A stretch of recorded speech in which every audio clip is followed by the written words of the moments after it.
Imagine you are standing in a locked room. On the other side of the door is someone who spent months, maybe years, mapping your vulnerabilities. They didn't do it because they love you. They did it because your emotional responses are the currency they use to regulate their own fragile, hidden sense of self. Now, imagine you turn your back, walk away, and lock the door from your side. You go completely silent. No text, no angry email, no mutual friend sending a subtle message. Absolute, frozen zero. You think you've ended the game. But what actually happens on the other side of that door? In the next few minutes, we are going to strip away the pop psychology clichés. We aren't going to talk about healing energy or moving on. We are going to look at the cold, clinical, and highly predictable behavioral collapse that occurs inside a narcissist's mind the exact moment you go no contact. Because what happens behind that closed door isn't just anger. It is a systematic, agonizing psychological breakdown. It's a desperate survival sequence that follows a set of rules as predictable as physics. If you have ever doubted your decision to walk away, or if you are currently sitting with your phone in your hand, wondering if they are hurting, if they miss you, or if they've finally won, you cannot afford to turn this off. Over the next few minutes, I am going to reveal the exact 5 stages of behavioral deterioration a narcissist undergoes when you cut off their supply. I will show you why your silence is the ultimate weapon of mass disruption to their ego, and more importantly, the lethal trap they will set to pull you back in. If you do not understand the mechanics of this trap, you will step right back into it. Watch this to the very end. Not to understand them, but to arm yourself. Because the truth about what happens to a narcissist when you go cold isn't comforting. It is dangerous. And you need to know exactly what is coming next. When you decide to cut off a narcissist, you think you've made a personal choice to protect your peace. But to a psychological predator, you haven't just walked away. You have committed an act of active defiance. You have violated the fundamental law of their universe, that they are the author of your reality. Most people believe that going no contact makes the narcissist miss them, or realize their mistakes, or feel the pangs of a broken heart. That is the first and most dangerous mistake you can make. They do not experience loss the way you do. To understand what actually happens when you go silent, we have to look at the brain mechanics of a person who has spent their entire life running from a deep, terrifying void of insignificance.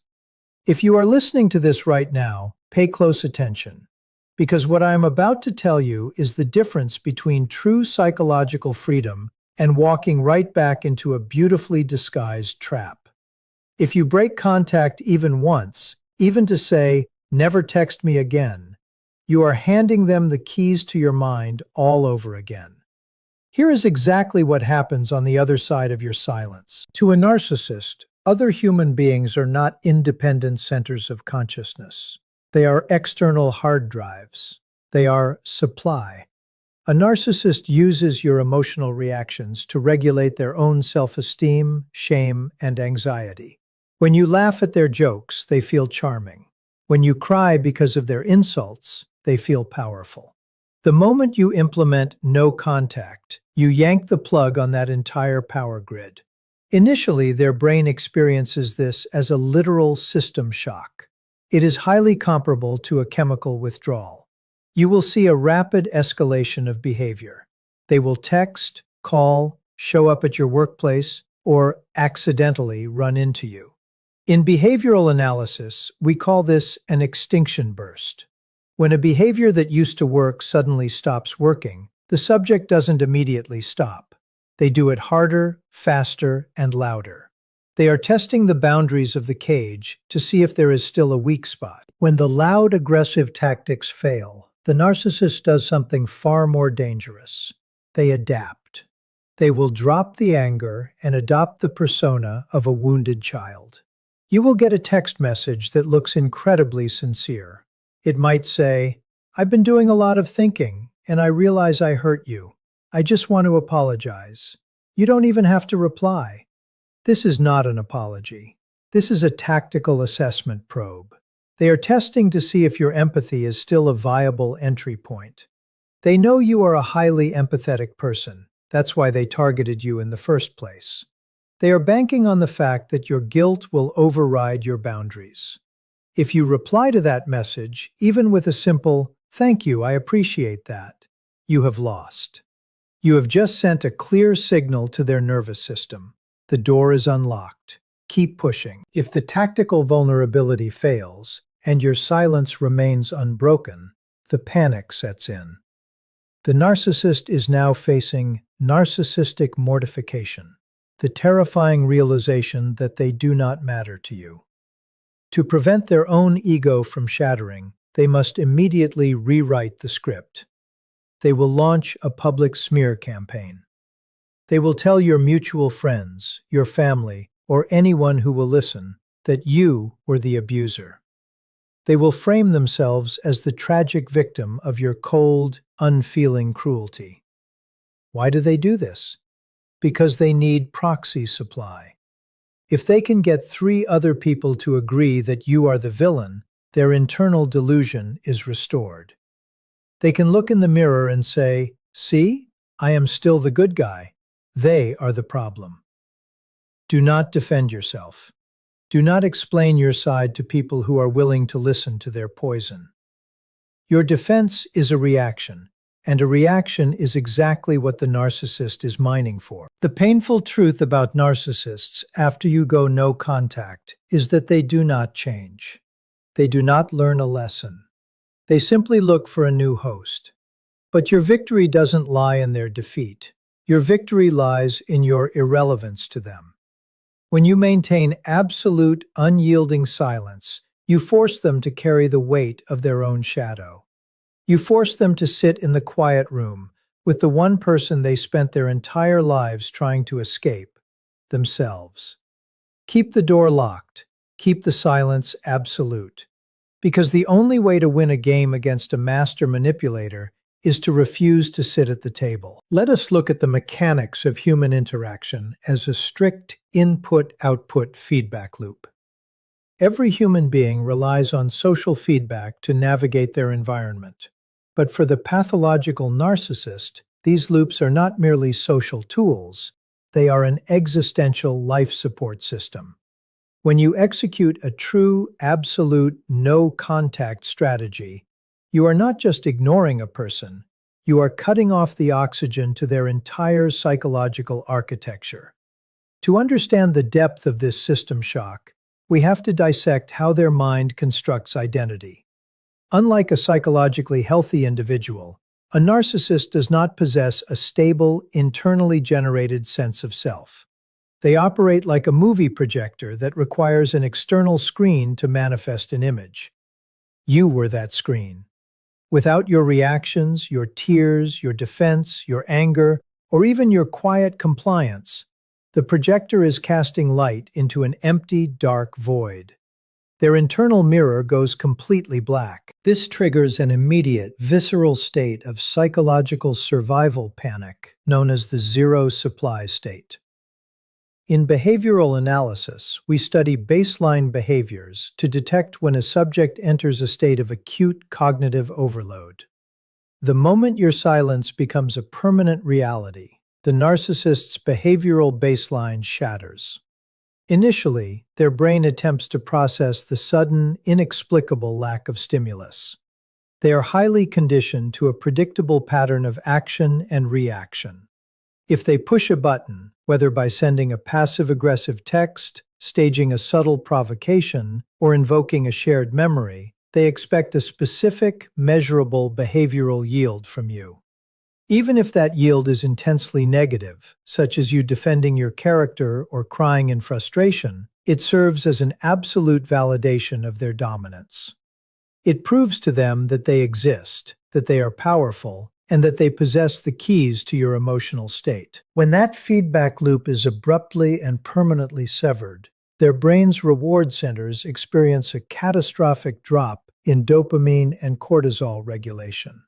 The narcissist's nervous system registers this sudden silence not as a boundary, but as an active existential threat. They are forced to confront the raw, unfiltered reality of their own internal emptiness, the profound, terrifying shame and insignificance that they have spent their entire existence running from. His system shock immediately manifests in erratic, disorganized physical and digital behaviors. Because they lack the psychological mechanisms to self-soothe, they cannot tolerate the rising tide of internal panic.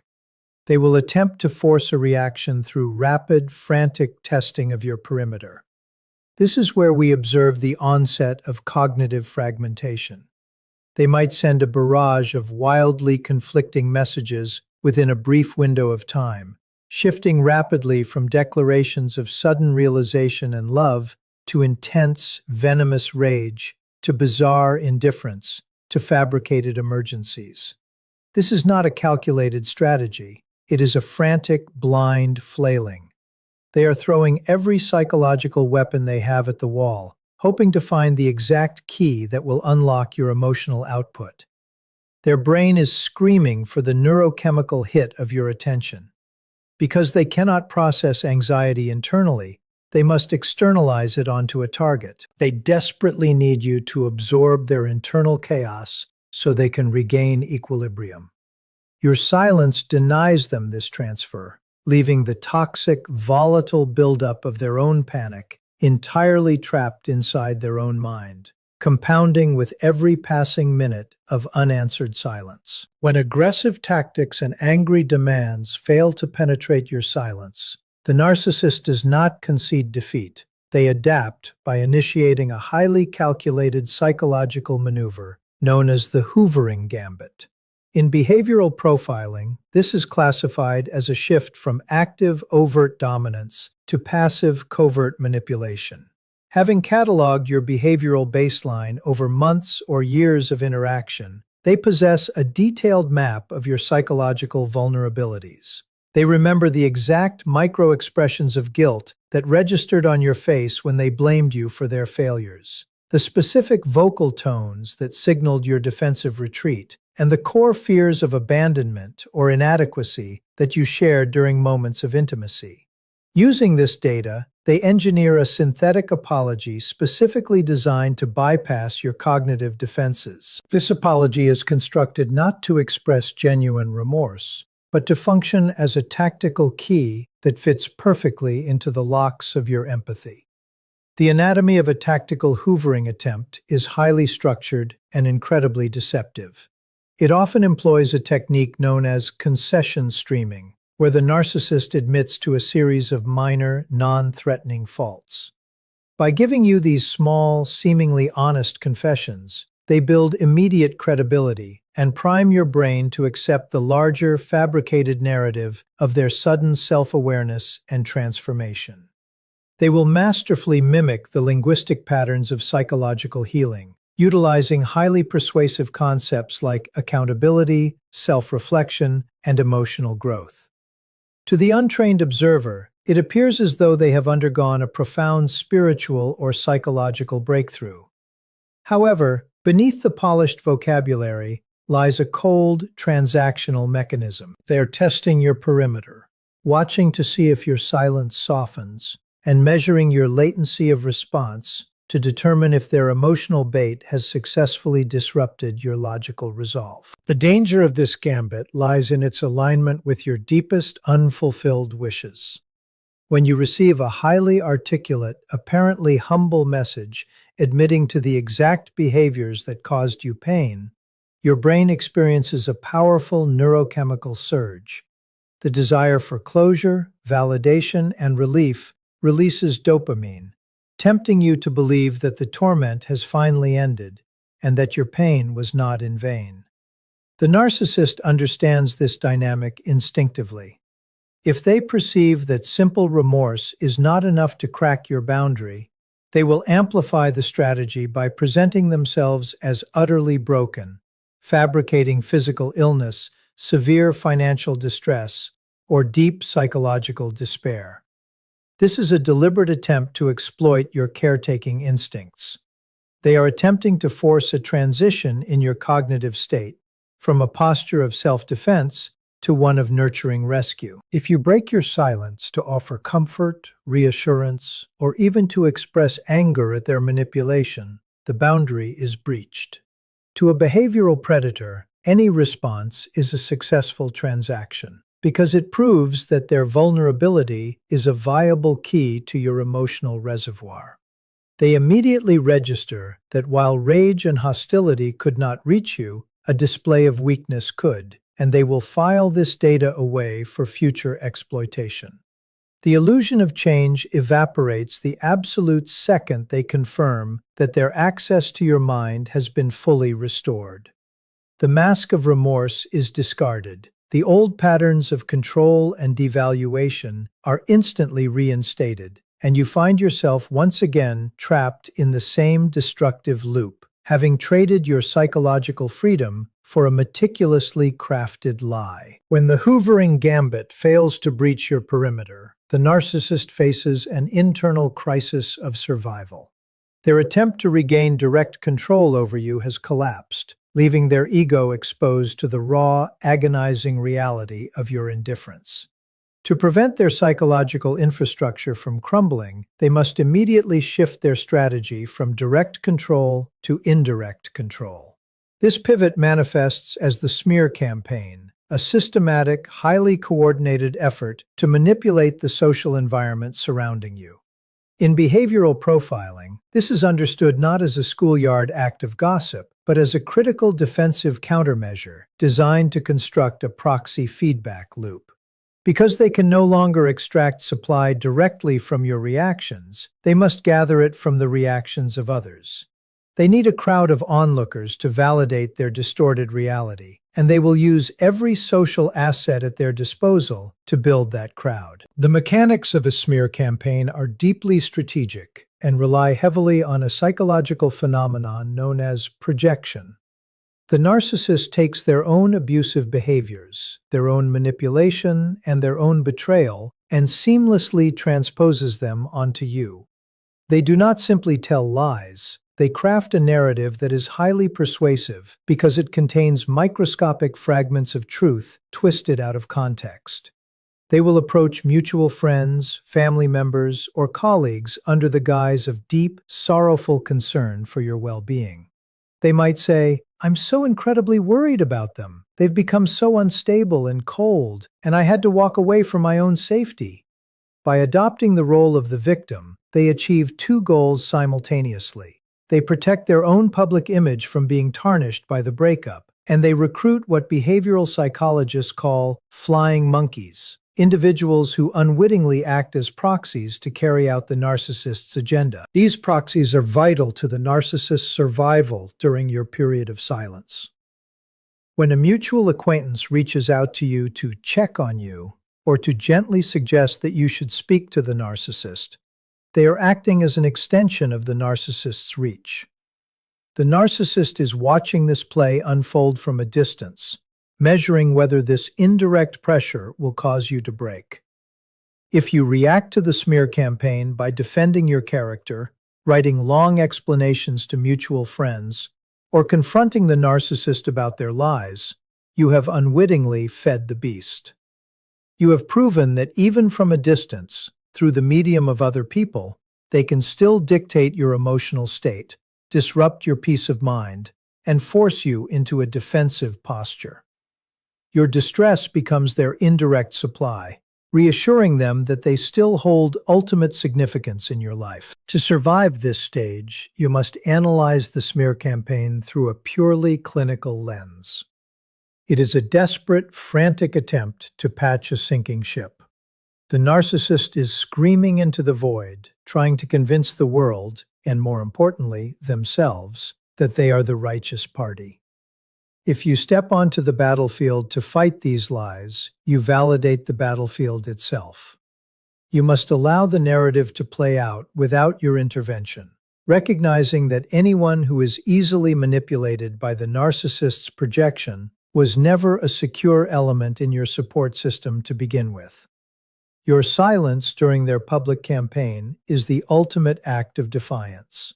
It leaves the narcissist standing alone in a theater of their own creation, performing a frantic, fabricated tragedy to an audience that will eventually grow tired of the act. When both tactical empathy and indirect social manipulation fail to pierce your absolute silence, the narcissist's psychological system undergoes a fundamental transition. They exit the phase of frantic negotiation and enter a state of severe internal decomposition. In clinical psychology and behavioral profiling, this is the onset of narcissistic mortification, the sudden catastrophic deflation of the false self. This false self is not a mere personality trait. It is a highly constructed, fragile shield that protects them from experiencing a deep, underlying sea of toxic shame. Your silence acts as an unyielding, pristine mirror. By refusing to engage, you are not offering them any distorted reflection to validate their delusion of grandeur or victimhood. The mirror reflects only one thing: their own absolute insignificance in your world. This realization is not processed as a normal human disappointment. It is registered by their primitive survival brain as literal psychological annihilation. To prevent total ego death, the narcissist's psychological defense mechanisms deploy a final, highly destructive counter-response: narcissistic rage. This rage is not a standard emotional outburst of anger or frustration. It is a primal, retaliatory threat response.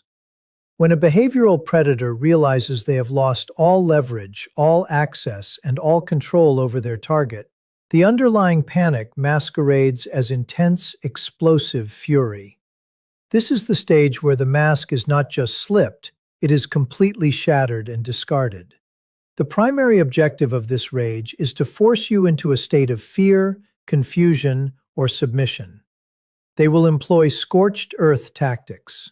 If they cannot access your mind through love, guilt, or pity, they will attempt to burn down your entire reality using intimidation, legal threats, financial sabotage, or highly targeted malicious exposés designed to destroy your professional or personal standing. When we analyze the micro-expressions, vocal acoustics, and physiological markers of a narcissist in this state of rage, we do not find strength.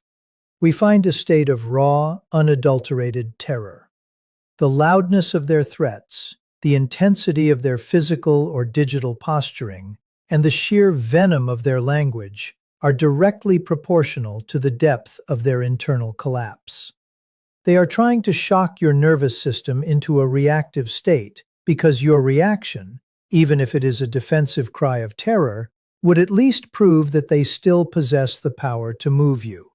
It would restore the hierarchy of dominance they desperately need to survive. If you observe them closely during this phase, you will witness a complete fragmentation of their logical processing.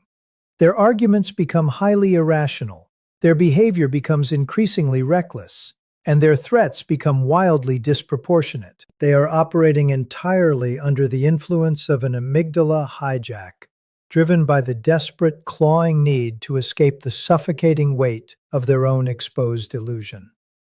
The tactical response to this explosive phase is a concept known in behavioral science as voluntary immobility. You must understand that this rage is a self-consuming fire. It requires external fuel, your fear, your defensive explanations, your legal retaliations, to sustain itself. The moment you offer even a microscopic response, you provide the oxygen their dying illusion needs to reignite. By maintaining absolute, cold indifference, you deny the fire its fuel. You force the narcissist to remain trapped in the heat of their own self-generated fury, with no target to absorb the blast. The rage eventually turns inward, accelerating the decay of their internal landscape, leaving them to grapple with the devastating reality that their power over you has permanently ceased. The final phase of this psychological sequence requires us to shift our analytical lens away from the narcissist's behavioral decay and focus entirely on the mechanics of your own behavioral posture. In the study of human influence and tactical negotiation, there is a fundamental law. The person who has the most control over their own emotional output possesses absolute leverage. When dealing with a behavioral predator, your silence is not merely a passive boundary or a quiet retreat. It is an active, highly disruptive tactical intervention. Most people treat no contact as a temporary waiting period, a pause button they press until the storm passes or until the other person learns a lesson. But to truly disarm a narcissist, your silence must be understood as an unbroken, permanent circle. It is a refusal to participate in a psychological transaction where the rules are rigged against your survival from the very beginning. To understand why absolute silence is your only viable defense, we must look at how the narcissist's brain processes communication. To a pathological manipulator, language is not a tool for sharing truth, building intimacy, or resolving conflict. Language is a mechanism of compliance and control. Every word they speak is a probe designed to test your emotional boundaries, and every word they receive from you is processed as a data point to be weaponized in the next cycle of manipulation. If you send a single, brief text message saying, "Please stop contacting me, I am trying to heal," you believe you are setting a firm boundary. But inside the narcissist's neural network, this input is translated as a massive victory. They do not hear the word "stop." They only hear the word "contact." They register that their previous action was powerful enough to force a response from you, which means your emotional perimeter is still permeable. You have validated their persistence and handed them a blueprint for how to breach your defenses in the future. This is why any form of engagement, no matter how hostile, cold, or brief, resets the clock on their behavioral extinction. If you ignore 99 of their phone calls, but answer the 100th one to scream at them to leave you alone, you have not taught them to stop. You have clinically conditioned them to understand that the price of admission to your mind is exactly 100 phone calls. You have trained them to be more persistent. True silence, absolute, cold indifference, is the only response that contains zero data. It offers no feedback, no resistance, and no validation. It is a psychological vacuum. When a manipulator attempts to push your buttons and meets an unyielding wall of absolute nothingness, their behavioral patterns have nowhere to land. The energy of their manipulation is deflected directly back onto their own nervous system, forcing them to absorb the full weight of their own toxicity. Maintaining this unbroken circle of silence requires a profound shift in your own internal baseline. You must train yourself to view their frantic attempts to reach you, the apologies, the rages, the smear campaigns, the manufactured emergencies, not as personal attacks, but as the predictable mechanical outputs of a broken machine.